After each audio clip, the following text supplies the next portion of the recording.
I'm taking the recycling out to the street at my aunt's house, and I see a great blue heron in the water.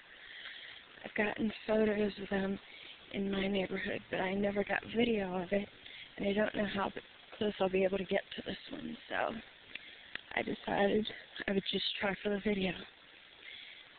He's walking further away.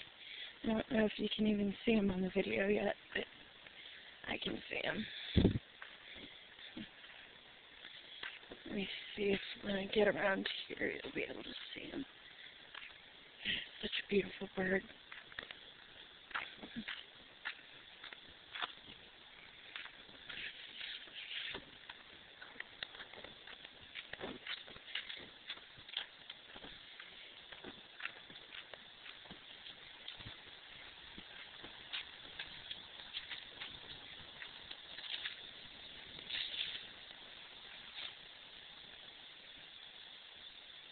So I got a little too close and he flew across.